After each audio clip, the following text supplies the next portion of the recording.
I don't know about you, but I am just beside myself because of this drought. Thank you very much, everybody, for tuning in, and our studio audience. Thank you for being here. Yes, indeed. I'm Nick Federoff, and you are tuned to KLCS. And we are so excited to have you here because this is a live television show. Things Green Live, how to use water in a drought. Ooh, that's pretty spooky because 14 states are in a drought right now, but this state right here, and I think Southern California is a state by itself, isn't it? We're in the worst drought ever. You know, but the thing of it is that there's so much misinformation out there, it just scares me. And that's why we decided to have this program, because there is absolutely no reason why we can't have beautiful flowers, a luscious garden, and most of all, a beautiful green lawn. And we're going to show you how to achieve that, because in a drought, it's not about anything but money. It costs money when you're in the middle of a drought. And we'll discuss how that goes along. And the reason for this is because you know, the water companies, as they're going to tell us to use less water. In fact, it's mandatory that we're supposed to use 25% less water. The governor is mandatory making us do this. But you want to know something? He's not a gardener. He has no idea, does he? But the thing of it is, oddly enough, I go to places all over the United States to talk about, to landscape consultations, and I have people calling in my radio show and the TV show. And the thing of it is that 25% reduction is nothing, but the landscape is what takes the brunt of it all. Now, how the water is actually being used. This is really fascinating. We have what they call the U.S. freshwater withdrawals, and those freshwater withdrawals is broken up into a pie chart. And as you can see, we're talking things from thermoelectric to farming, which includes animals, by the way. And we're talking things like cows and sheep and just all kinds of stuff. Anyway, bottom line is that only about 10% of the water is being used. And that's really interesting in itself, because that 10% is being used by us. So technically speaking, nothing that we can do will actually make a difference. So where's the water being used inside the house? Well, as you could tell, most of it is being used inside of the house. It's not being used outdoors. But just for fun, let's just say 30 to 50% is being used inside of the house. Now, with that being said, what do you say that we play the water game, ladies and gentlemen? Thank you very much for coming to KLCS, because we've got this water game here that is just wonderful. We're going to find out how much water it actually takes to grow all these wonderful things here that you and I actually use. We have contestant one. What's your name? Okay, thank you very much. And what's your name? All right, thank you very much. And you, sir? Yeah, you know what? That they do speak. I think they speak, but we know that they write. Pick up your paper over here, and I want you to follow these instructions, because the winner of this is going to receive... Oh, we don't have an announcer. We don't have that kind of budget. So we don't know what they're going to receive. But we actually know you're going to get something. The winner is going to probably just walk away with all this stuff. How does that sound? Okay, with that in mind, here we have an orange. Oh, I love the oranges and the vitamin C. How much water does it take to grow one orange? Please write your answers down. One orange, what does it take to grow something like that? You are going to be surprised. Okay, everybody, how many gallons? 21 gallons. What was your... Right, what? 6 gallons. What'd you have? 20 gallons. Oh, very close. You cheater, you. And 13 gallons over here. Okay, here we have the infamous, we have the alligator pears, also known as avocados. You can take them, you can guac them up. How much water do these take? Write your answers down right here, because it's really important to find out, because this is the water game here on KLCS. All right, how many do we have? We have, what's the answer, folks? 74. 74.1 gallons in one avocado. Can you believe that? What is your answer, sir? And you dress yourself in the morning, I bet, right? Okay, what's your answer here? 40 gallons, very good. 30 gallons. Okay, we're getting a little closer over here. I like the way this competition's going. Okay, now, for all of you carnivores out there, right? I happen to be a vegetarian, so I don't relate to you very much, right? So what we're gonna do here is, how much water does it take to grow one egg? Okay, yeah, we're calling it growing, I know. I don't know what the proper word is. How many gallons does it take to grow one egg? And we're gonna put this down right now. And the answer is? 50 gallons. Hey, we have one person paying attention over here. Thank you very much. And what's your answer? 30. What's your answer? 10. 55 gallons. Woo-hoo, you're doing it. That is awesome. Okay, now it's no secret that though I don't eat any kind of animal product whatsoever, my physique is all because of chocolate. So with that being said, we have 1 pound of chocolate right here. This 1 pound of chocolate, ladies and gentlemen, write your answers down. Think about it real closely. How much water does it take to grow 1 pound of chocolate? Music, please. All right, now that you have your answers written down, ladies and gentlemen, 1 pound of chocolate, how much? 3,000 gallons. 3,000 gallons. So the person that is closest to this is going to win. Okay. Contestant number 1, 3, what's yours? 65 gallons. You were not close. Number 2, 200 gallons. You also weren't close. You, sir. Can someone please get me a stick? Never mind. Okay, now there's a reason why, look, this is not a real microphone. Okay, there's a reason why that we don't feel bad for eating chocolate. Because number 1, it feels good during the middle of a drought. The second thing is that chocolate and the cocoa bean is grown in other parts of the world where they get rain all of the time. And that's why it's okay to eat this in a clear conscience. And all this other stuff, what we have to do is we have to find out what are the tools that are necessary to make this actually work. And the tools are over here is what it is. So if we can have our our other contestant here, come over here and kind of help me out over here. This right here is really kind of fun because we have what is called the deep drip. And the deep drip is a little bit more than a pipe with a bunch of holes in it. It is ergonomically designed to make its way into the soil. It has these holes in here that allow water to filtrate through. And on top of that, it has a filter in over here so that dirt and soil doesn't get through. Now, why is this important to know about? Well, first and foremost, you're going to take and you're going to find the last leaf on your tree. And this last leaf is you draw an imaginary line down here. You have the drip line. And the drip line has what they call the feeder roots, not to be confused with feeder-offs. That's me.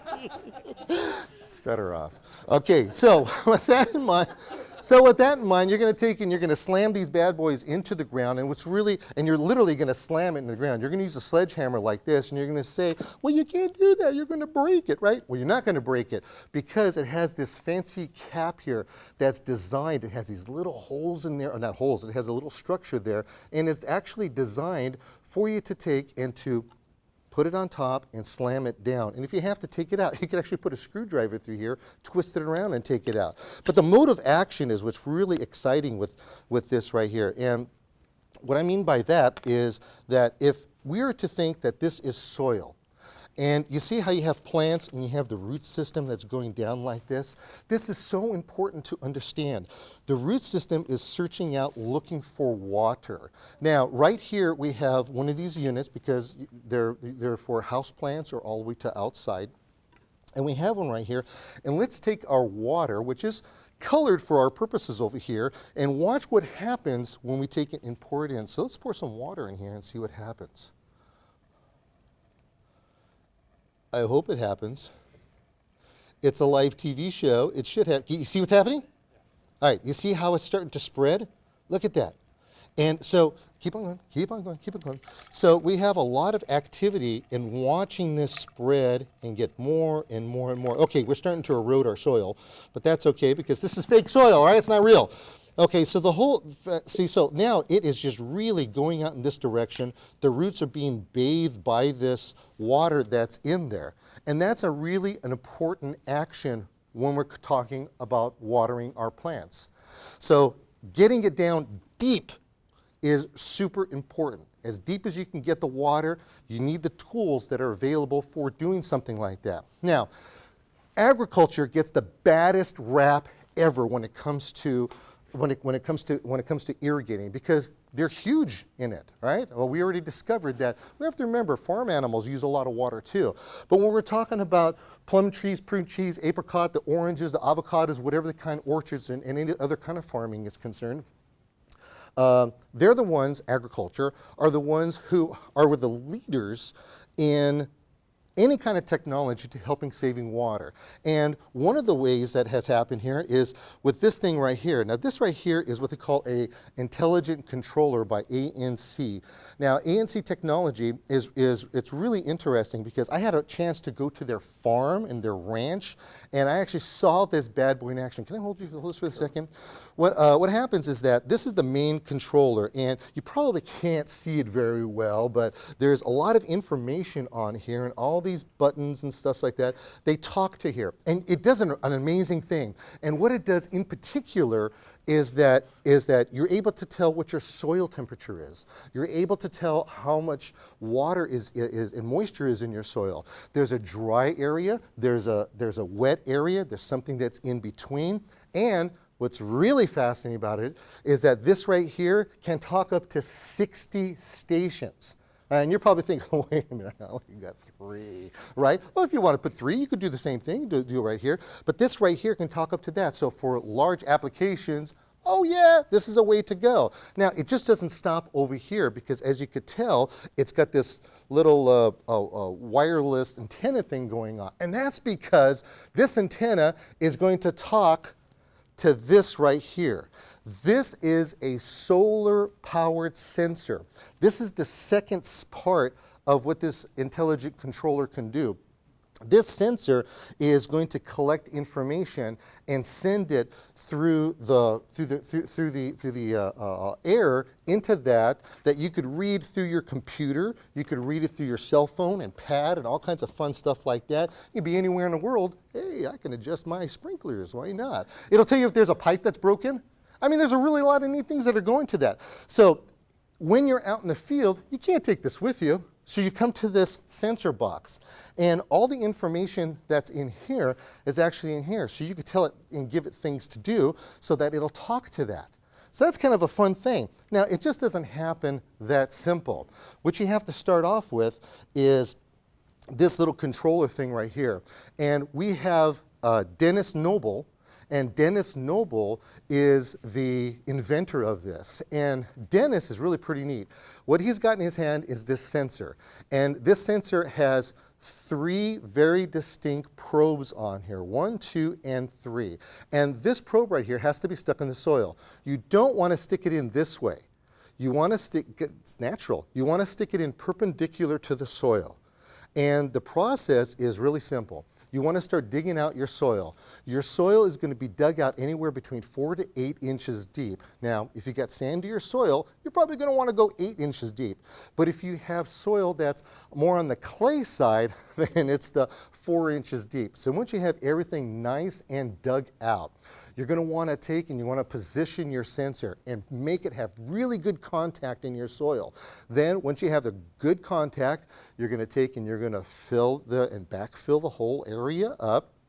And as it's filled up, you may even want to take and hide the cord as well, because the cord is tethered to the solar system, solar sensor. And with that, you've got it in the ground. It's pretty much just that simple. So what will happen over here is that once it's in the ground like that, it's reading, it's collecting information, you've got data coming in here, it sends it back to here, this tells it, hey, wait a minute, it collects it at nighttime, I believe. And then it collects the information and then it sends it back over here, and then it starts talking to this valve. Now this valve right here is really important because it has a special actuator on there that has this wire that's specifically designed to speak to this. So you have three components. You've got the valve, you've got the solar part of this, and you have the controller. Then what you do is you just simply take your irrigation, and this right here is drip irrigation, and drip irrigation sometimes just drips a little water, sometimes it sprays a little water, sometimes it put, whatever configuration that you want.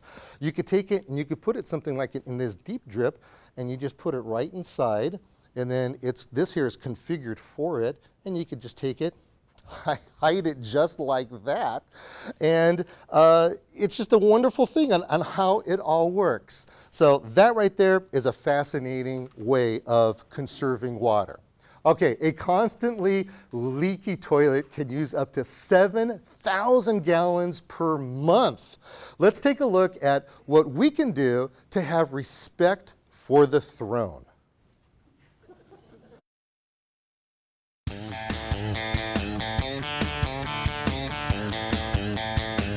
What's really fascinating about a drought is that a lot of people think that it's the landscape that uses the most water, but it's actually indoors. Up to 70% is actually used inside. And this right here is one of the #1 culprits that seem to leak all the time and have problems. Absolutely, Nick. This is the #1 cause of, I think, in most of our homes, of water loss. We have constant problems, and not only just because maybe a defective flap or a problem with the toilet itself, just because the toilets that we use today flush on old toilets flush on so much water. This one's a current compliant one, Nick. Compliant. 1.28 gallons per flush. If you're building a new home, the building inspectors are going to require that you put in a toilet that flushes 1.28 gallons. Wow. That's what we have here. So now you can compare that with an old toilet, for instance, and not only that, old toilets are costly to repair. I just had a gentleman who spent over $300 repairing his toilet that flushed on 5 gallons per flush. Just wait, repairing it. Repairing. He wanted it so bad because it was his special toilet. But imagine a 5-gallon bucket of water every time you need to use the restroom. Flush. Yeah. Wow. This one, 1.28. You could have 4 flushes to that one. How much water is you saving there, Nick? Quite a bit. Yeah, and quite this a is bit. less than $150. Yeah, and then like I said earlier, the biggest problem too that people have, you don't have to buy a new toilet. You could just solve the problem with the leaky toilet. And a common problem with the leaky toilet is our flapper. Flapper going bad. Imagine it's in the tank, constantly in water, immersed. Most of the better ones are made with rubber. Eventually they start to break down. When they break down, they don't seal as well. People think you put a flap in there, I'm done. Maybe every 2 to 3 years, maybe 4 years if you're lucky, you need to replace it. If not, you are losing water. Now, do you need to be a brain surgeon to do this, or can I do it It's myself? simple, anybody can do it, just buy the right one. Okay, and obviously you have plenty here to choose You from. bet you we do.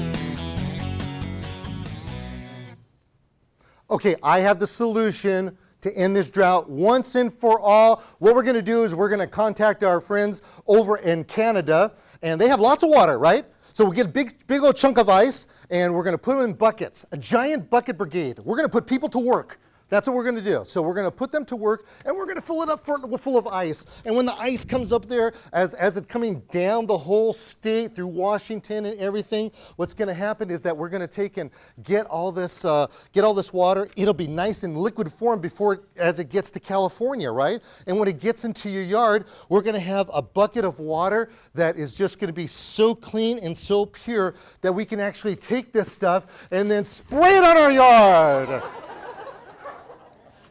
So that's what we could do with something like that.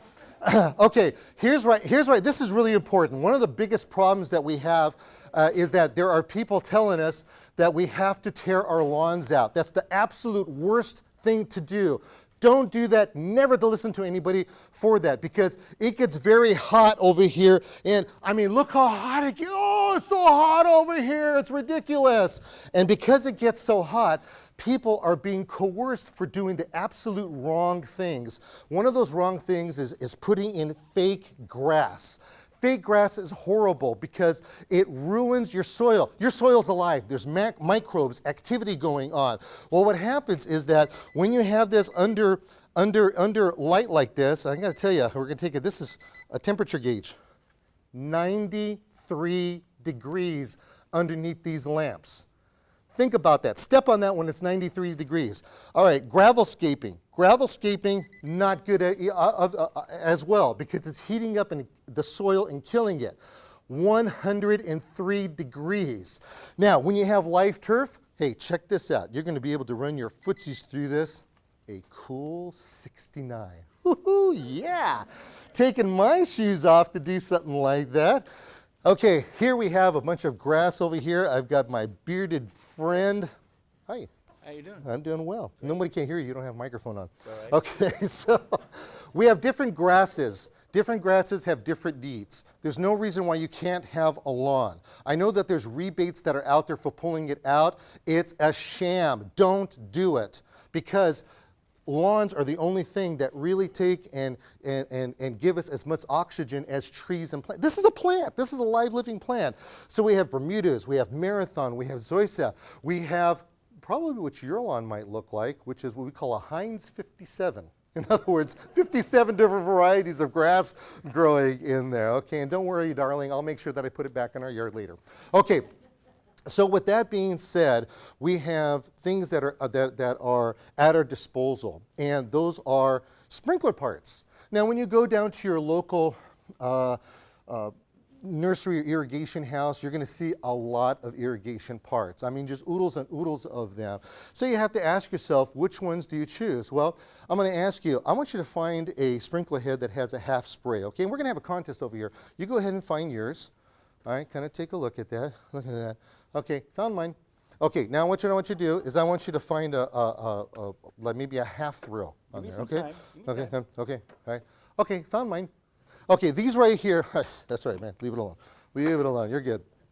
These right here. This is really fun over here because this really talks to my heart because the guy who invented this right here is a landscape contractor. And he has one of the oldest landscape license in the state of California. This is a guy that's been in the trenches. And whenever you have a guy that's been in the trenches, he knows what he's talking about. He knows he's doing it. He needed his crew to work and be as productive as possible and thought, hey, wait a minute, I'm going to help other people out. The other thing is this. Sprinklers haven't changed a whole lot in the last 300 years, okay? This right here is revolutionary. This is what makes it really kind of neat. We have a complete system, and we could also have partial of a system. And what I mean by that is that the little valve is so versatile that you could actually take your existing heads that you bought, mishmash head, and you probably could take it and find a popular one and retrofit it. And what you would do is you'd actually take it apart. You take the inside, this stem, this pop-up right here. You would take it and you could use it and put it inside of the system. Now, it just doesn't stop there. You can also take and you can use the whole sprinkler head as well. Or what you can do is you can take just the heads. Now, this particular head right here that works so well over here is called a PRN, because one of the problems that we have is mist. When you see a sprinkler system and you have sprinkler mist going all over the place, we have evaporation going on. I mean, it might look pretty, but it's really not good because most of our evaporation is happening it doesn't even hit the ground. It's just going up in the air. That doesn't do us any good.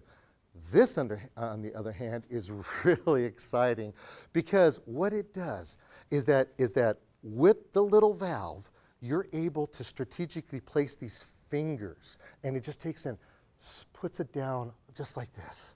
I mean, look how it's just laying it on the grass. It's massaging the grass. That's what I like about it, and working its way right into the soil surface so that you don't have runoff. You don't have.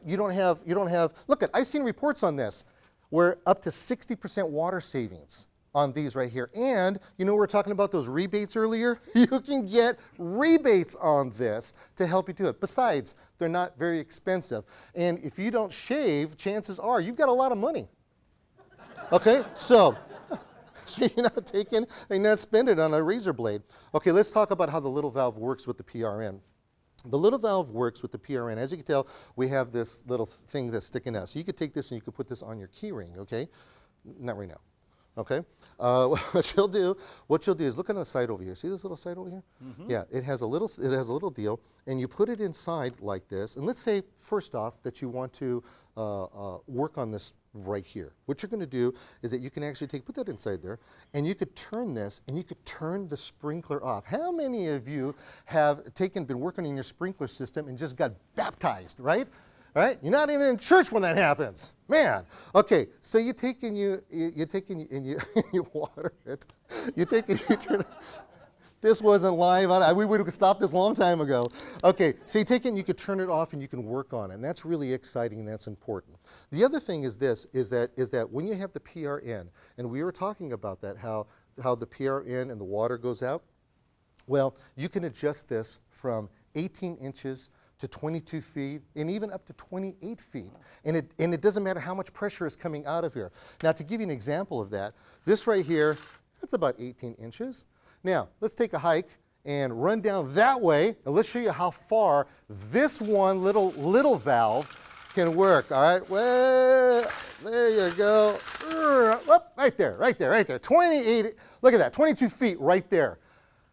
Out of one little head, my goodness, how cool is that? So the bottom line on something like that is that these are awesome. And on top of that, the heads themselves, you can adjust this one head. This one head right here will adjust from a 45-degree angle all the way to a 270-degree angle. That's why I was able to find this so quickly, and he's going through all his stuff, looking for stuff. You got to replace these Mickey Mouse things. You don't want those. You want the best technology that's on the market right now. Now, the biggest question that I always get is how much water, oh, wait a minute, I forgot. We got to do this real quick. The other thing is this, is that you can control, based on this right here, you can control to make sure that how it arches. If you have a contour of such, it doesn't do any good to water your concrete. It doesn't grow. But this right here, what happens is because it's contoured like that, you can adjust them so you're not wasting any water. Okay, speaking of wasting water, one of the biggest questions, can I have my friend over here come over, please? One of the biggest questions that I get is, how much water does my lawn actually need? Right? How do we do that? Well, the first thing that we're going to do is that, let's see here. Well, if I had a marker, we would take this and we would mark 1¼ inches from the bottom of a container. And then if I can have you take that and put that right about right there. And then if I was to take you, and then, so mark each one of them, just a canister like this, a cup, put it right about right there. And then the third one here, kind sir, already has water in it, but we're going to take it and put it, say, right about right here. Okay, so what you do is you're going to turn your water on. You want to fill up the cup. Now watch how this thing gets filled up. You're going to turn it on. If you start getting runoff, don't worry about it because you'll turn your sprinkler system off, wait till the runoff goes away, and then wait until you fill it up, and then you time it. That's really important to time it. So once you fill it up to 1¼ inches, kind sir, please pick it up. I'm too fat, man. I can't bend over. Okay, so we measured up to that 1¼ of an inch over here. Measure up to the 1/4 inch, and then you divide the time that it took to fill it up into that 1¼ inch. And then your sprinkler systems, or I should say your water, you'll be able to tell how much water is necessary for your lawn, number one. And number two, if you're told to only water 2 times a week, then what you do is divide that in half, and then you know, well, maybe 5 minutes this day and 5 minutes that day. You've got your 1¼ inch. It's pretty much just that simple. So isn't that kind of fun? It is. It is fun. Okay, if you eat just 6 fewer 4-ounce burgers per year, it'll save you as much water as not showering the whole year. Let's take a look at shower head technology. So yeah, that's how you. All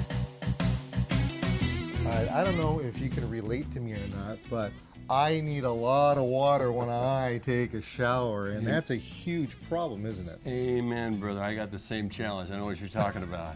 And today in our homes, we have another sore spot of losing water, and it's a shower head. People have old shower heads, Nick, that, gosh, consume up to 3 to 4, maybe 5 gallons per minute. Per minute? Per minute. Oh my goodness. Imagine again that 5-gallon bucket we talked about earlier, filling that thing up. I mean, that's a lot of plants we could water. Now, I have a way to save money and water at the same time. Take that shower head off there, Nick. All right, now do I need a special tool? Yeah, you know, sometimes people they're on there pretty tough with calcium lime deposits, but use a wrench, something like this. Open end wrench gets right onto the 2 flat spots on the shower head, so you're not scratching the head. Take that off. Of course, I've already loosened up for you, Nick. I don't want you to hurt yourself. Well, I am pretty bionic over here. So. Yeah, your fingers look a little soft. Too much sitting behind the desk. But there you go. That thing comes off. And what happens, you just come down the hardware store, buy this little magic pill, put that little dude right inside the shower head, and voila, you screw that back on the arm. Whatever you're... What is it? This is a restrictor. Okay. Restricts the water down, saving 1 to 2 gallons per minute of the standard shower that you already have. Sometimes people complain, like some of their family members, they want to take a long shower, but if I'm paying the bills and I'm saving money, I want that restrictor. Now, at times, we also see that these things are all corroded up and we have to replace them. What's the step after that? You know what, another thing too that I'm glad you mentioned it, Nick, because better than that, even better, and I would recommend this, there are new products on the marketplace, shower heads, that this one is an example, Nick, consumes or uses 1.5 gallons per minute.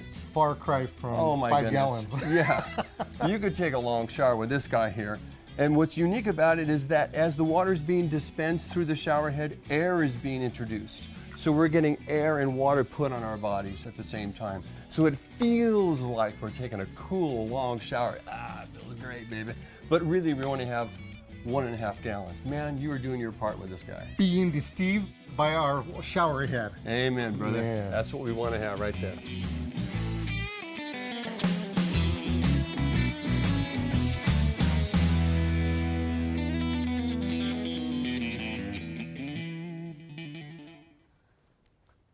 Okay, it's really important to understand about the amount of water in what's going on here? Wait a minute. What? You're kidding me. You're a water cop? No kidding. Oh my goodness, I can't believe this. We're being written up because we have a green lawn? What's... Oh. All right. That's what I say to that. And the reason why I say that is because, oddly enough, there are going to be water cops out there. My water district, I went to a public hearing on my water district, and they will have water cops. They're hiring 2 of them from my area. Can you believe that? All right, the other problem is that if you got Mrs. Kravitz living across the street from you, she's going to be turning you in. Okay, so you got to be careful. Try to be as nice and understand what the water situation is all about. Now, it's really important to understand that we can keep a green, luscious lawn. And probably one of the best ways to do that is to understand that technology is at our fingertips. And that is with something that we call an ET system. It's an evapotranspiration system. Now, ET system is actually kind of cool. You're a kid, you know all about electronics, right? Well, this right here is actually awesome because not only is it electronic, it's got your name written all over it. Evolution. Yeah, okay. All right, the evolution is a very important tool for our landscapes and also using for making sure that our lawn is doing what it's supposed to be doing. And here's the reason. This thing is so simple to use, but it's extremely technical. But you don't have to worry about the technical part about it because the folks at Toro have fixed that for you. What it does is this, is that it collects data and has collected data over the last 40 years of what is going on in your yard. Can you imagine that? It's like the man following you, right? But it's the weatherman. All right? The weatherman is following you on this. It's been collecting information, and you don't understand this, right? But when you're married, right, sometimes you're remembered of things that, 5, 10 years, but they don't go much further than that, right? This remembers 40 years. And that's a good thing. Okay, so what'll happen is that this is this is right here. You could set it yourself. You could take it and have it done automatically, because you got to remember it knows what's going on in your yard. How does it know what's going on in your yard? Well, this right here, I love this. I get so tickled every time I open this up, because this right here is telling us a whole story. And first and foremost, you have this sensor right here, and it collects data and information. You get an SD card. You get yourself a jump drive like this. You hook it up to your computer. It comes pre-programmed in the first place. But when you want to update it, you take it and you put it into your computer or your laptop. And then you go to the website. First, actually not a bad idea to go do a little search and find out, put your address in to find out what your longitude and latitude is. And then what it does, it gives you the right numbers. You just put your address in, you'll figure all that out. And then you'll take it, you'll transfer that into the Toro site, and then it's going to give you that pertinent information that's so important to know what has happened in your yard all those years. Even if you haven't lived there, it doesn't matter. So once it's collected all this information, once it's collected this information, it can tell your system what to do. Now, this right here is cool in another thing. It's multi-language. And you can have English, you can have Spanish, and I believe there's 4 others languages that are on here. So a lot of people can use this thing. And the best part is that it's modular. So if you have 4 stations, your wires hook up right here, right to your valves, and it'll work 4 stations. Oh, wait a minute, I have 8 stations. Well, you could put another one of these right next to it. You got 8 stations. All right, you got 16 stations, you could take it up to 16 stations. The other neat thing that's about this is that you may only have, say, 6 stations of irrigation, but you have a fountain and you have lights. Hook it up. Or maybe even so, you have, like for instance, we have interest areas that are going on over here. Maybe these right here are all tropical plants. They need a little bit extra water. In this whole scheme of 40 years of data, you could tell it that that area is a little bit more special and maybe needs a teensy bit more water. Now, one of the key things to this happens to be this right here. This sensor right here is so neat because you could actually share this with your neighbors. Imagine this. You buy one of these things, you put it on your house, and then you get your neighbors around you to get the evolution. They hook it up, and they could get the same type of data from here into here to get it down into there. I mean, talk about a symbiotic relationship. This thing right here, so your neighbors don't goof around with it, you can put a special little code in there, and then voila, you've got yourself a wonderful way of making sure that you've got your sprinklers doing what they're supposed to be doing. And that's what an ET system does. And the best part is, there's no service charge to read off of the satellite. Back in the day, they used to charge 30, 40 bucks a month to read this information. Toro's got it down for free. I mean, how cool is that? So make sure you get your family to install one of these things. Now, another thing is, a question I get asked all the time is, what should the length of my lawn be? Well, when you have a lawnmower, if you want to get your environment impact a little bit lower and the green impact and your green footprint taller, you want to use an electric lawnmower, which this is. Now, you're going to see right here that we have our wheels, and our wheels go up and down. During a drought, you want your wheels to be as tall as possible, about 3 inches, I should say. And then go ahead and mow our lawn, man. Yeah, mow away.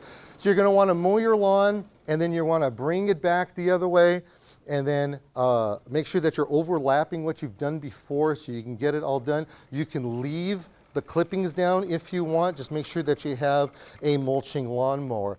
But you want to know something. The other thing that we can do is this, is understanding all about what soils can do.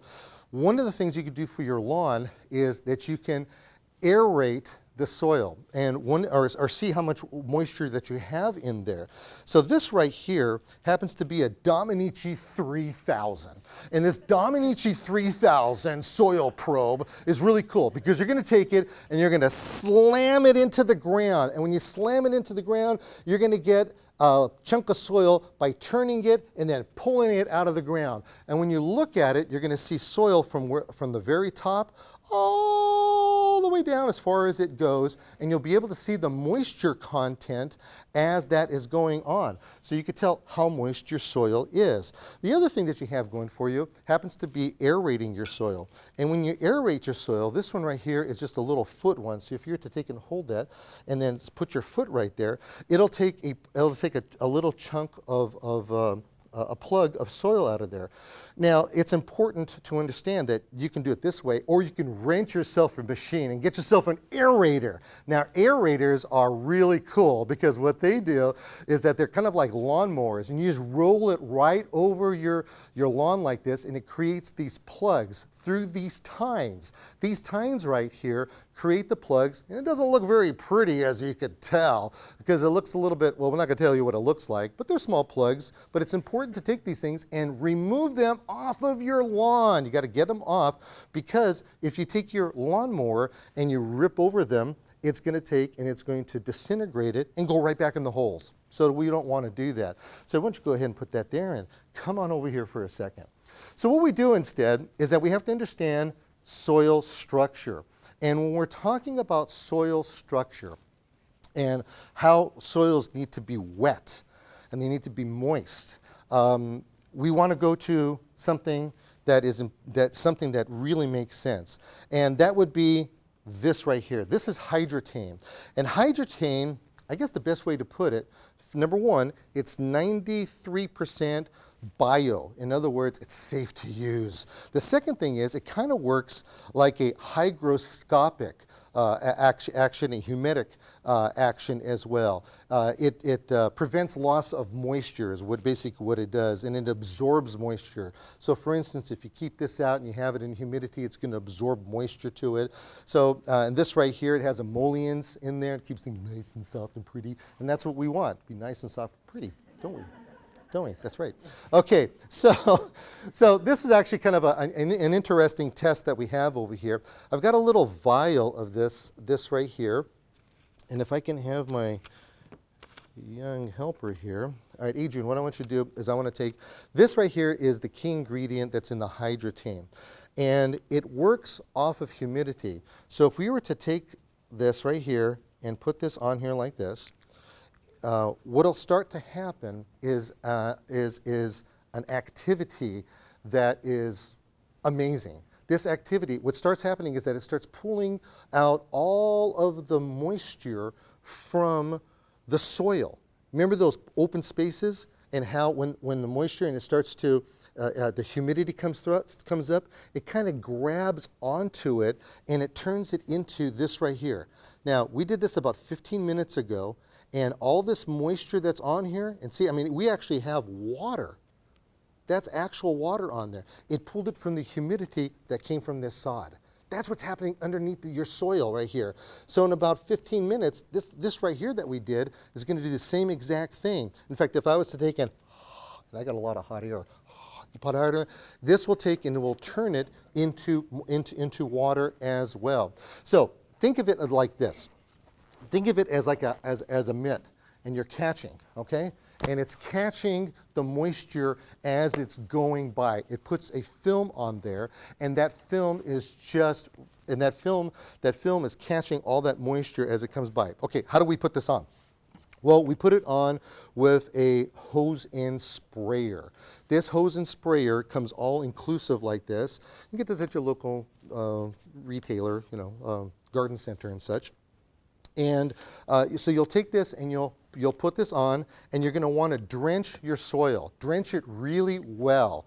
And then once it's drenched, then you have to come back and you have to water it in, because it does not work on leaves. It works on the soil. You have to work it into the soil. That's the key thing over here, is working into the soil.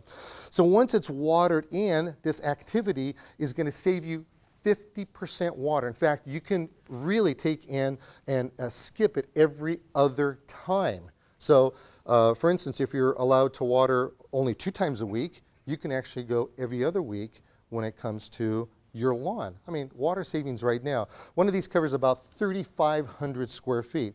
But if you're a little bit on the lazier side, what you can do is you can get this granular material right here, okay? So what you're gonna do here, Adrian, let's take this, and you could take some of it out of the bag and put some inside the spreader right there. So you're gonna take it and put it in the spreader, and what's neat about this is that you don't have to water it in right away. Let's just say your watering is done on a Monday. So what we're gonna do, okay, that's fine. What you can do if it's on a Monday, then say on a Friday or a Saturday, you've got time to put this in a regular spreader just like this, and then take this. What I want you to do is I want you to pull this and walk a few feet and watch what happens. So you take and it's going to take and it's going to spread it out. And as it's spreading it out, it's put in an even all the way. You could just leave that over there. Thank you. Okay, it's spreading it all out. Monday comes around, and that's when your sprinklers are going to turn on. And when it turns on, it's going to wash it down into the soil structure over there, creating this activity that is just a beautiful thing. I have to tell you, I actually did this at my house. I had a little spot that was about this big, and I just couldn't do anything with it. Yes, the gardener sometimes has problems with his garden. All right, so I went and I took it and I sprayed it on there. Honest to goodness, with a week and a half, that area was nice, beautiful, and green, and it is to today. So with that, 1 drop of water from your sink per second equals 8,400 drops per day, or 5 gallons per day, which equals 2,000 gallons per year, which equals 80 loads of laundry. Let's take a look at washerless faucet technology.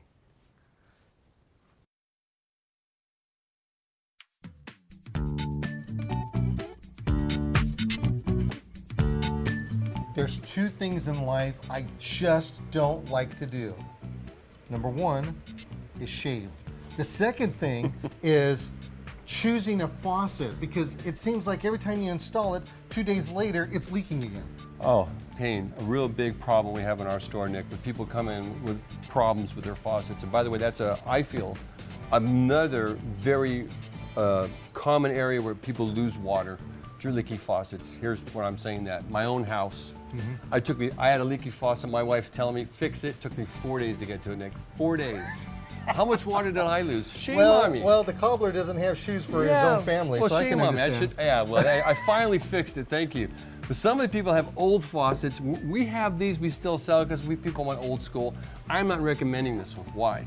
Take the handle off. Here's the stem that comes out. You get a wrench on this. You pull the stem out. On the bottom of the stem, Nick, a rubber washer. The rubber washer sits on this piece, this little thing called the seat. And we open it and close it constantly, opening and closing our faucet. That wears out more frequently than anything else. So what's our next choice? Oh my goodness, get rid of this old technology. Go with this one here, Nick. Okay. This is much better. And other than it aesthetically being more pleasing, why is this better? This one's unique, Nick, in the fact that the operating stem that closes and opens, turns on the water and closes the water off, is a ceramic disc stem. We have 2 ceramic discs that are spinning on top of each other, closing and opening the water. Much better. Something like this, Nick, all the major faucet manufacturers in America today and Europe are using a ceramic disc. No kidding. Lasts a lot longer, sometimes 5, even up to 10 years. So this right here is the newest technology. Yes. This is what I should be asking Absolutely. for. And we're talking washerless faucets. Washerless faucets. All right, I like that. That's the way to go. Yeah, that's the stuff you want to have right there, man.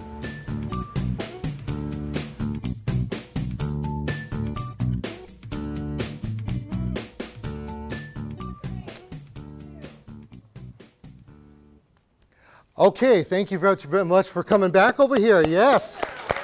Thank you very much for being here. Indeed, I sure hope you're learning a lot of information over here that you could apply to your yard and garden. Oh, the garden, my goodness. How about getting big, beautiful vegetables, whether they're from strawberries or they're tomatoes or they're cucumbers or whatever the case may be. You know what the really interesting part about all this is that we can, hey, why don't you come on over here? I'm going to show you something. One of the really interesting things about gardening are the tools that are on hand, and this right here is really a tool. You've probably had. You ever have diapers? You ever wear diapers? Yeah, one time I would imagine, right? How about contact lenses? Yeah. Contact lenses? Yeah, you wear contact lenses? Well, this right here is a polymer. And if you feel this polymer, it's ooky and gushy and gooey. And that's okay to be ooky, gushy, and gooey. Because what it does is that it swells up between 200 to 400% the more than the size of the actual, what they call prill, and this is the dry state of it. This right here is Nutrigel, and Nutrigel has done something that is revolutionary. It's the only one on the market. It's a family business that has a really good contrast understanding of organics, and what they've created is that they've been able to take this material right here, a polymer, and put it into a fertilizer into the polymer itself. And that right there is just not heard of anywhere. I don't know of anybody that's doing that. So what you want to do is you want to sprinkle a little bit of this inside of your potting soil, mix it in, and then it'll swell up once water hits it. And once the water hits it, it's going to take, and the plants are going to grow. They'll have an available source of food there. Or what you can do is that, you like flowers? Yes. Absolutely. You can hydrate them ahead of time. And then you could take them just like this, and you want to cut the ends off. So you'll take you'll cut all these ends off, and you could stick them right inside just like this. Fill it all the way up. You could put more water, or you leave it just like that. This right here, we've now extended these flowers up to 21 days because they're getting fertilizer. It's feeding them at the same time while getting water. That's pretty good. Cool. Now let's go over here, and we're going to do some more gardening, because gardening is important. Now, as I mentioned earlier about the vegetables, you would take some of this and you could throw it and put it into your soil mix over there. And we have to understand something about gardening, especially, well, any kind of gardening. You know, how much earth that we have, that's it. The earth doesn't, we don't have any more real estate. That is it. The earth doesn't grow. So what the folks over at the Garden Tower Project have done, they decided, well, if we can't go outwards, we're going to go upwards. And we're going to show you some fascinating things about this, how it saves water. And the reason how this saves water is based on a lot of different things. And one of those different things is the fact that it is an enclosed system. It's all right here. And it has all these different trays. In fact, let's put a couple of these together here. You have 6 different trays, and you have these cylinders. And these cylinders are very important to understand. These cylinders are going to go directly inside of this right over here. Oops. It's going to go directly inside. And then we'll take one of these things right here. And don't these kind of look like donuts? Hello, I see you. Okay, so we're going to take and put these in right here. Good, help me out here. Can you put that in? All right. You could do this by yourself, but, you know, gardening is a social kind of thing. So we're going to do this, and then we're going to take another one of these. I want you to put into one of these right here. You're going to put that right inside there. There's a little thing right here. You see this? You got to put it in. See that? That has to go right in here. So what we're going to do is that we're going to take and we're going to build this up. We're going to put this up and keep on going. I believe this takes 6 cubic feet in here altogether. Not a whole lot of soil. And as you're building this thing up, once it's all finished and it's all up like this, you put your soil in. Once your soil is in, then you're ready to do the planting part of it. And that's another fun thing in itself. What I really like about this is that this is 100% made in America, and on top of that, it's also recyclable. So if you want to recycle it, you can do so. Oh, and it's made out of material. It's oh, come on, help me out over here. You guys know this, food grade plastic. And you don't find that in the, you don't find that in the world of plastics. So you can see how easily this is coming together. And you can tell that shit's kind of spinning around, which is really kind of cool at the same time. So where does the water savings happen in this? Well, after you end up getting everything plugged in, you're going to find out that it has this tray on the bottom over there. Oh, you're getting ahead of me, aren't you now? Okay, it has the tray like that. And as you're watering this, and you could take it and water it right from the top. And what'll happen is that because there's gravity, right? And the gravity is going to pull the water down. you only have to water at the top. And it's going to pull the water down and work its way all the way through into these just beautifully thirsty plants, and then the water is going to settle down at the bottom over here. Once the water settles in the bottom over here, you're going to have nutrient fortified water. And I'll tell you the reason why it's going to be nutrient fortified water. Because what we're going to do is this. Come on over here and give me a hand. Okay, you're good over there. Okay, so what we're going to do is this. The reason why it's nutrient fortified is because you're going to take your kitchen scraps, or you can take some scraps from in your lawn clippings and go ahead and throw them in the hole right there. So you're going to throw them in this cylinder part right here, and it's going to fill up, and it's going to start to compost down. And as it composts down, go ahead and put all that in there. And as it starts composting down, you're then going to help it along. And the way you're going to be helping it along is by, what do you mean, ew? Okay, what you're going to do you want to touch those? There you go. I never touched those, you're gross. Okay, what you're going to do is you're going to sprinkle the inside here with worms. The worms are going to munch down on this, and they're going to leave behind what is called castings. So when you water this thing, it's going to grab some of those castings and make a compost tea. You pull it out, and you're recycling your water over and over again. It doesn't really get much simpler than that. This thing also turns. Look at this. See this? Because you're going to want this whole thing in full sun. So you can put this in an awkward area, in a corner someplace. And all you have to do is turn it around every day. Because you got to remember, our vegetables need anywhere between 6 to 8 hours of direct sunlight. If they have the 6 to 8 hours direct sunlight, you're going to be fine. So you don't want your plants to be all floppy. And the other thing of it right here is that you have about 25 square feet of growing space. You can fit 50 plants in there.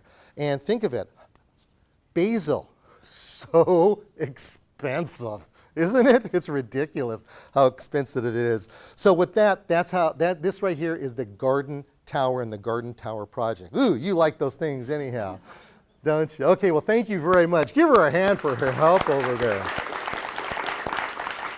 Okay, what we want to do over here next is we want to probably discuss the kind of plants that we have on over here. And I'm going to call my friend Ricardo in, because Ricardo is an integral part of putting this whole landscape together. If it wasn't for him, it would not be as beautiful as it is. Now, the thing of it is Ricardo, Hi. you know, everybody wants plants that are California natives. Is that necessarily the best thing to do? You know, I really don't like to use just California natives because some of them don't look nice in the summer. Yeah. They go dormant. Yeah, they actually go dormant. A lot of times you figure that the plants go dormant in the winter time. That is correct. But it's the summertime. And California natives, they're not necessarily the most beautiful of plants either. You know, sometimes they are. You got to look past, you know, they kind of look like me, right? You got to look past all this to find the beauty. Okay? So so what kind of plants should we look forward to when we're talking California, water thrifty plants? Well, we have here a Texas Ranger. Okay. This is called Texas Ranger, and it's also known as a Texas Sage. And what it does, it flowers twice a year. It blooms in the summer, and it blooms spring first, and then in the summer. And so it's a beautiful plant that doesn't go dormant. It looks evergreen year-round. I don't know if you can see it. Yes, that's the way it looks throughout the 12 months of the year. And nice thing about it, once it gets established, it doesn't require any water at all. Oh, nice. Any water at all. And then what are we talking about right here? This is a New Zealand flax. It's evergreen. It doesn't go dormant. It doesn't need a lot of water to get established. And once it gets established, it doesn't need any water at all. Okay, okay. And then next to it, we have African iris. This is called African iris. And as you can see, it doesn't have to have flowers in order to look nice. So we use these days a lot of plants that don't necessarily have flowers, but they have nice foliage. And here we have another plant from Japan. This is actually from Japan, and once it gets established, it doesn't need a whole lot of water either. So it's really interesting when you start looking at plants and how they grow. If you were to look at the botanical name of a plant, so for instance, if I was to say Agapanthus africanus, well, that's the name, That the is Latin correct. name for them. Well, that last part of the name is really important, the Africanus. That tells us that the plant is It's from Africa. It's from Africa. So typically speaking, we're talking about plants. If they're from Africa, that's chances are it's a pretty good plant, right? That is correct. Right, because if you look at the common name is not going to tell you that. It's No, going to be a different thing. Yeah, it's lily of the Nile. Yeah, lily of the Nile. That's not going to tell you it's from there. Or if you were to take junipers. Junipers are really good plants for saving water. That is correct. Juniperus chinensis. So that means that it's from China. It's from China. So those are the kind of plants you have to look at. And if you look at the labels, I know you keep all of your plants labeled really well over at the nursery. And by the way, you're located in Long Beach. Yes, Okay. sir. So with that, if you keep the plants labeled and you kind of look at the second name, don't look at the first name, look at the second one, gives you a really good idea. And of course, you got a great staff over where you're at to do that kind of thing, don't you? That is correct. Yeah. So I would like to mention another plant here. This is a grass, and this grass is from Mexico. The reason why I'm giving you two different, different names of where the plants are from is because we use plants from Mexico, Australia, New Zealand, Africa, South Africa, and United States, of course. Wow, the list goes on. Well, I'll tell you, we thank you very much. Now, we were able to, we can give them a hand, sure. Thank you. Thank you very much. Appreciate that. Very good. All right, don't take your plants back because we have more program coming up, all right? Okay.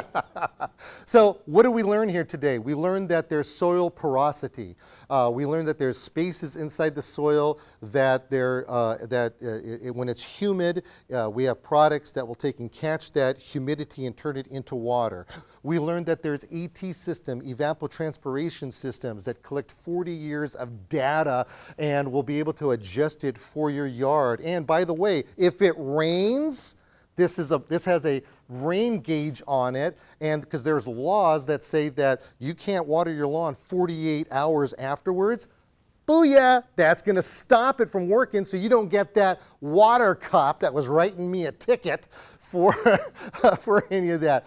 And then the other thing is this: we can grow our own vegetables. We can save water with the vegetables by recycling the water over again. We aerate our soil. We can use the Nutrigel polymers because it has fertilizer in it, all the way from, let me tell you, go to the website thingsgreen.com and you will get all the information that we talked about. So with that, we're going to take a quick little break. Listen to the guy that's coming up. He's got some great information for you because we have more show coming up.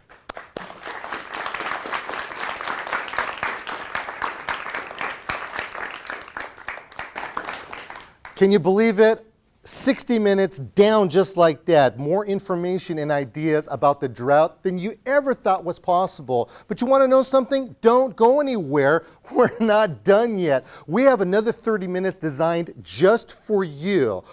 I'm going to be answering your calls here right now live. So write this number down, 1-800-527-8839. And at the very same time, get to your laptop, get to your cell phone, get to your desktop and type in thingsgreen.com. And right on the front page, you're going to see a green droplet of water. That's right, it's green. So you press on that, and what's going to come up is a page on everything that we discussed here today. You could look through it and then you can ask me questions based on the stuff that you see. So what we want to do is have you get that pen and paper out, write the telephone number down, and give me a call right now. That number one more time is 1-800-527-8839. All right, welcome back everybody. Thank you very much. I don't know about you, but I actually got a workout with that, and there's just so much more that's there. So we're opening up our telephone lines here right now. So you saw the number. They're going to put the number up on the screen again. You can call. As a matter of fact, we have a caller right now. Caller, welcome to the program. Talk to me. Oh, look at, they hung up on me. I feel so rejected. Oh, it's terrible. Okay. You probably noticed a couple of interesting things that are happening back here. We have a fountain and we have a pond. And this fountain and pond, it's like, wait a minute, why are you doing that in a drought? Well, the reason why we're doing that is because, oddly enough, the rules say you can have a fountain. So you have to remember, In this whole king caboodle of this drought thing, nobody said you couldn't use water, right? The rules actually say you can use it, you just have to be smart on how to use it. So using one of these doesn't use a lot of water. Yes, there's a little bit of evaporation going on with that. Not the end of the world. A little bit is okay. Okay, that's right there. Ponds. Ponds are probably one of the best things you can put into your garden. And the reason why it's one of the best things that you can put is because you can leave that go for 5, 6, 8 weeks at a time without having to refill it. So the evaporation on it is really very, very minimal. Now, another thing that's also kind of minimal are swimming pools. Oh, people are saying, this is the most ridiculous thing I ever heard in my life. You have a swimming pool, and it says that it will evaporate your whole swimming pool within 1 year. Basically 20,000 gallons in a year on that. It doesn't work that way. It's not going to evaporate that much. It's just not going to happen. So how do you keep that water there? Pretty simple. Get yourself a big old piece of plastic. Yeah, they have them that are made just for the swimming pools themselves.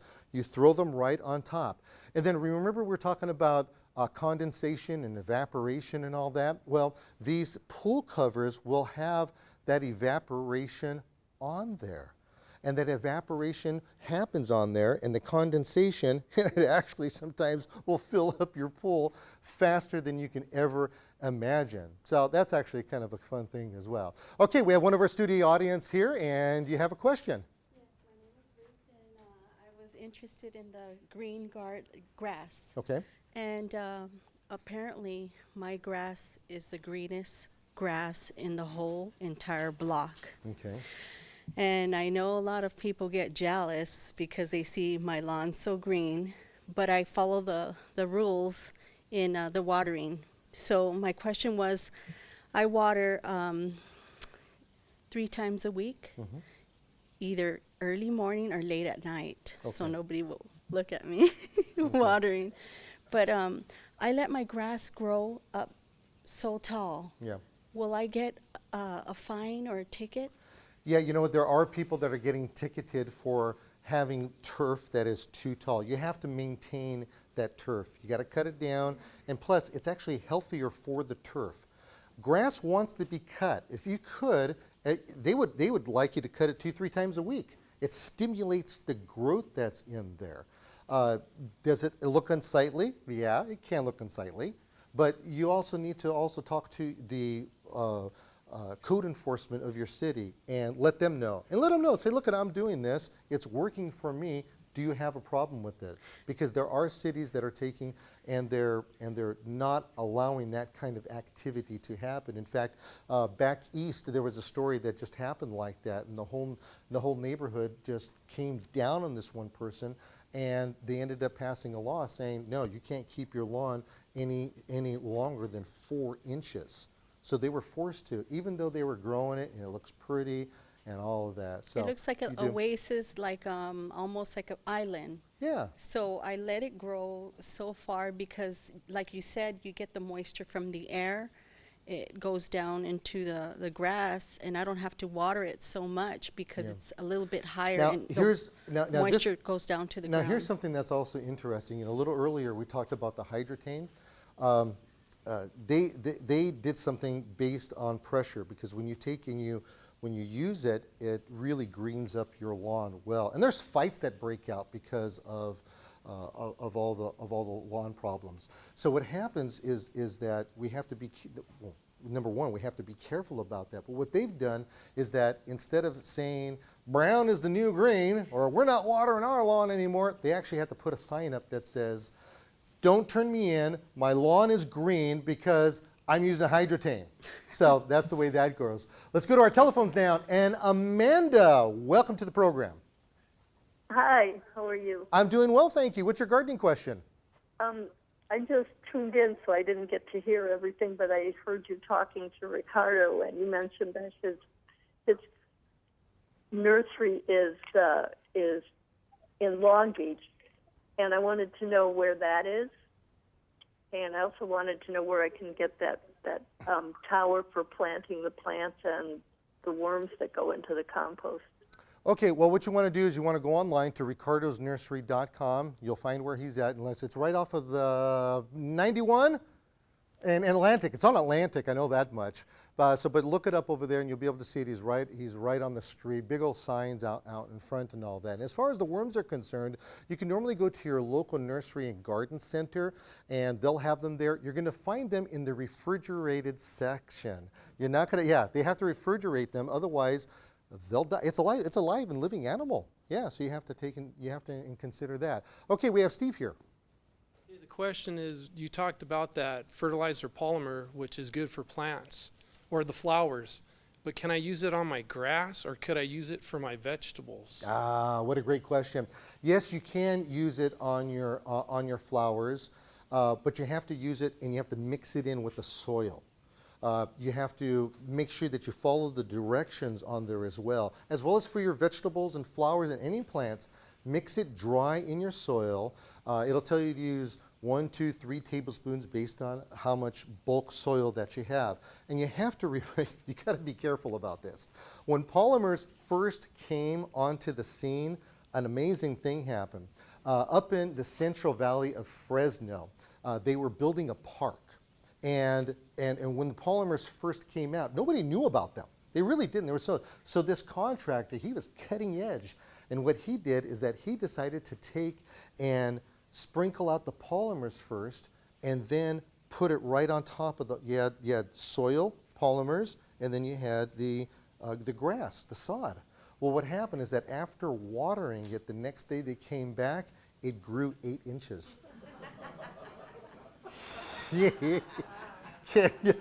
Can you believe that? Yeah, I got a lot of relatives out there in Fresno. I wonder if it wasn't one of them. Okay, so the thing is that when you do that, you have to follow directions, you have to mix it in thoroughly, and then they will hydrate. And that hydration process is just so important. Yeah. Now, do we have, I don't remember if we have this or not, but do we have the graph for my own water bill? I don't know if we gave that or not. If we didn't, that's okay. Because I did something that was really kind of fascinating. Number one, I have a pretty large lot in a city. I'm on a 1/4 of an acre, and I have just a beautiful garden. Here's my graph right here. If you look at the left side of the screen over there, you're going to see my water usage for last year. And if you use my water, and if you take and you look at the right-hand side, that's my water usage for this year. See the difference? And all I did was this right here. I decided to take, and I have a pretty big garden, and I decided to retrofit my garden with which is called a soaker hose. This is a dram soaker hose. You just take it and you hook it up to your hose, and I actually put a timer on it. And this right here is made out of recycled tires. And these recycled tires, when you put the water through, it doesn't stream out. It just kind of weeps out, just weeps, like pretty much weeps like every time I give my check to my wife on Fridays. Yeah, I weep just same way. So it just weeps out like that, and it saturates the soil. You have to keep it on for a certain amount of time so that it's able to soak through. And then how you check it is that you just scratch your soil surface, and then when you go down 1.5 inches, then you realize that, hey, I better turn it on again. And we leave ours on for like 90 minutes at a time so that it's able to saturate and really soak it down. You're watering a couple times a week, and that's why I have such a difference. Let's go to Lucille now on the telephone. Lucille, how you doing? I'm doing fine, thank you. Good. What's your gardening question? Well, I came in on the tail end of where you had the young girl asking the orange apparatus and putting the compost in and the worms, and I wanted to know, how do I procure one of these? All right, Lucille, I'm going to tell you, I'm going to answer that question really quickly for you. I didn't understand your question. But it was too garbled. You probably have a really bad cell connection. Maybe we can get them in the studio to kind of fix that up, and I'd really love to do that. And by the way, if anybody has any gardening questions at all ever, and you're having a hard time getting in right now, go to my website, fill out the form, and I promise you that I will be able to take and answer, and I'll answer your email. Now you remember, the longer your email is, the shorter the answer it's going to be. So keep them nice and short if you would, please. We have a question right here in the studio. Hi, Nick. I'm fighting a losing battle with crabgrass in my lawn, and what can I do? Well, you know, if you have a strong, healthy lawn, and you can acquire that within a drought situation, crabgrass can be treated by simply fertilizing your lawn, and because the lawn is so strong, it will take and choke it out. If it's more of a chronic condition, then what we do is that you could either dig it out, and that'll and because the other turf will be fertilized and fed and watered properly, it'll create a net and choke it out. And if you want to go the chemical route, you can go through and get yourself a glyphosate, spray it on there, and that'll take it off.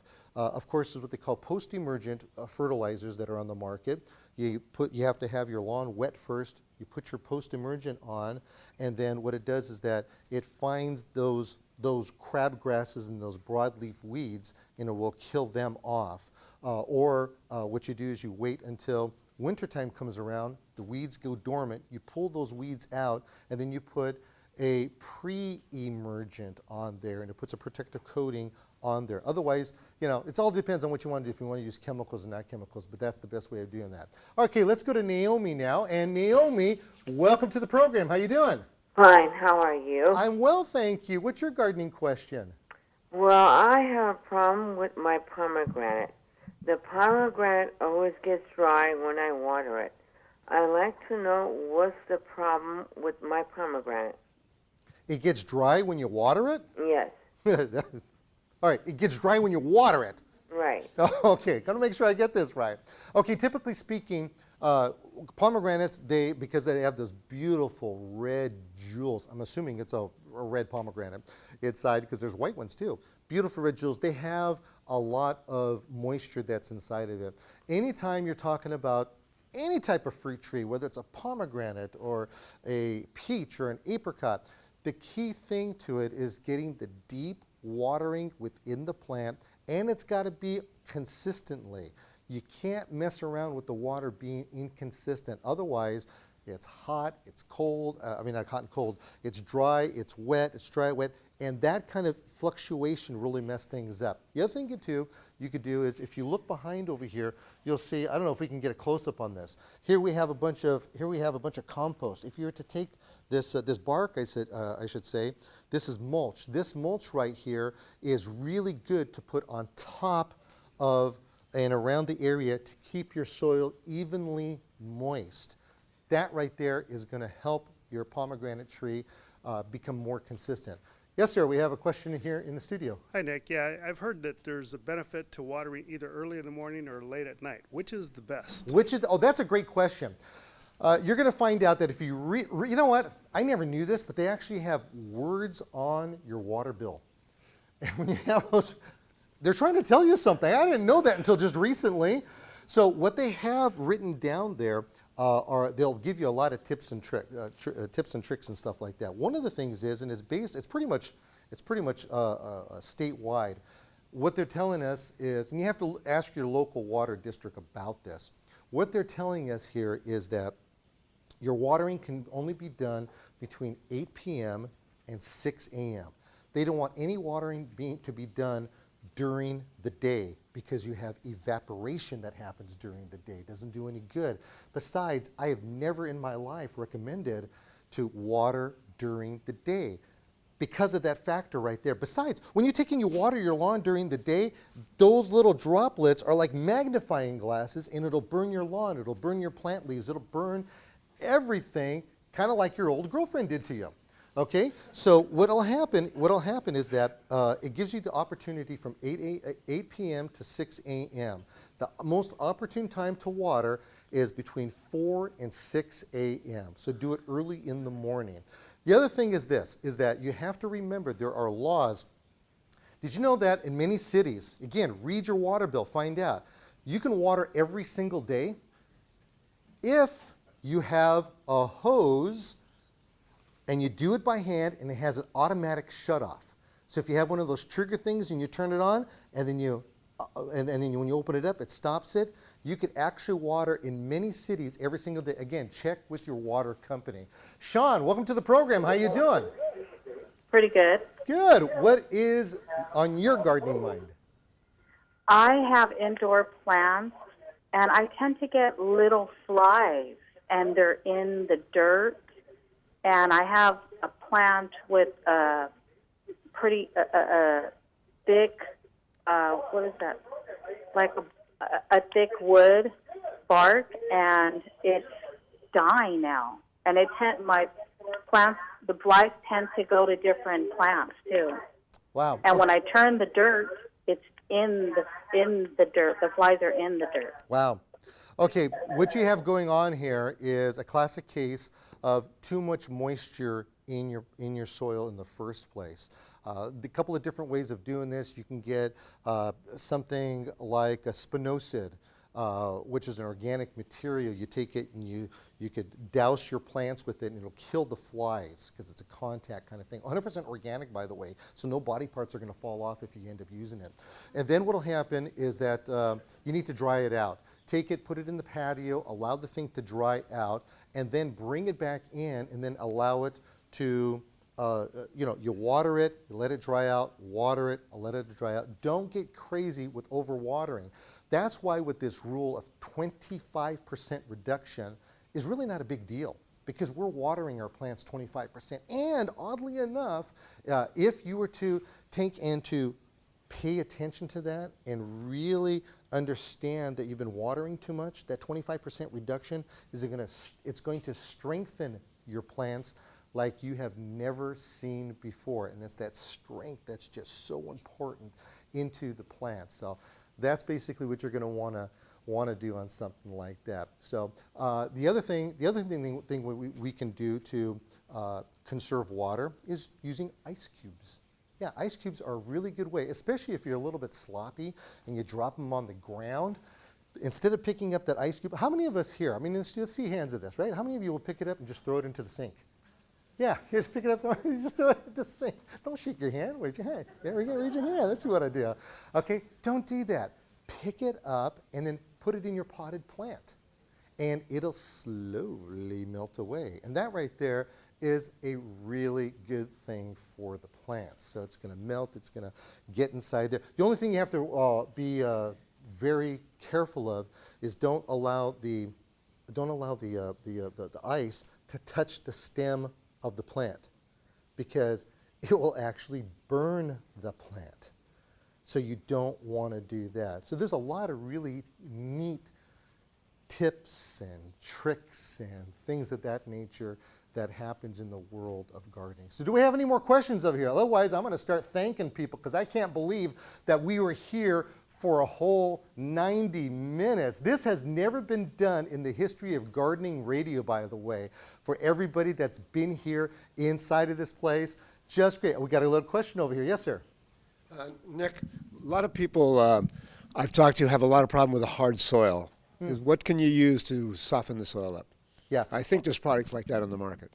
Yeah, you know what? There's a couple things you can do. If you're working with hard soil, you can take compost, mix it in with compost. If you're not going to end up mixing in with compost, you can take gypsum, mix it in with gypsum. That helps break things down. If you have an existing lawn area, for instance, to help soften it up, you could use gypsite. It's a sister product to a gypsum. That also will work. It's a granular product, works your way into the soil and does that as well. So, and it's just all a matter of your water management and getting it done. So, oh, we got a caller on the phone. Okay, let's get the caller real quick. Hello, who's on the line? Hi. Hi, this is Robbie. Hi, Robbie. I have a question. I love your shows, and I listen to you all the time on Saturdays. What I want to know is, you tell me if I'm doing something good or bad. When I eat yogurt, let's say it's food-grade yogurt, plastic containers, or sour cream, I wash them now, but I don't throw them away. So when I do my gardening, let's say I'm doing big pots, I do a lot of, I garden in pots. I bury them underneath. So this way, when you're watering my garden or my pots, it will help hold water. Am I going to ruin my plants, or you think that's okay to help, keep water in there? Who let this person on the phone? Oh, can't believe you're doing that.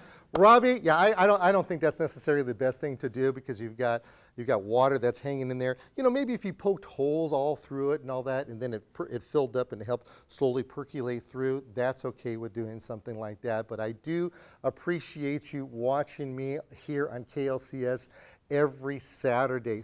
So enjoy being a part of this program. I'm very important. I'm very appreciative of being here. First off, I want to thank Team Things Green for putting everything together. Didn't they do a beautiful job? All the folks here at KLCS. Everything that we discussed here on Things Green is on thingsgreen.com. All you need to do is to click on the green water drop. And don't forget, where's Cardboard Me? Bring Cardboard Me out. Hurry up, bring it out over here. If you saw Cardboard Me, what you need to do is go to the Long Beach Airport, right? That's where you're going to find that. Bring it out over here. Come on, let's bring that thing. All right, you need to go to the Long Beach Airport, take a picture with this guy, and when you take a picture with him, you post him on Instagram, and you hashtag it ThingsGreen LGB. There's a likeness, I'm telling you right here. There's a likeness.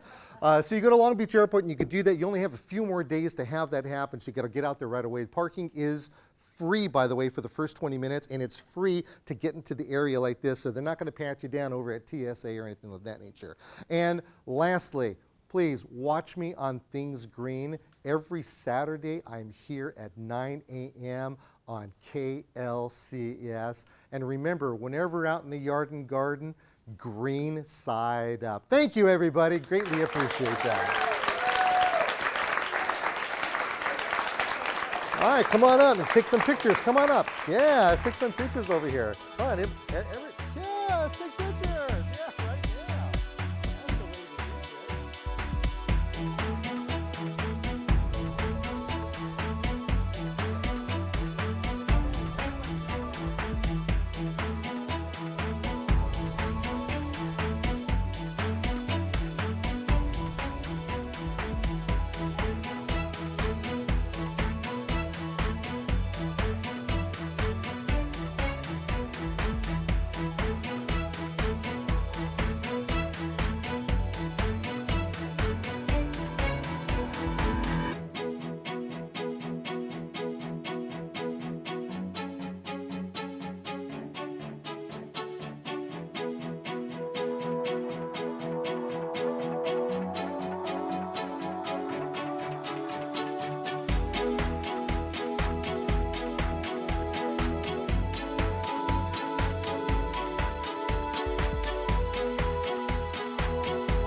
Thank you.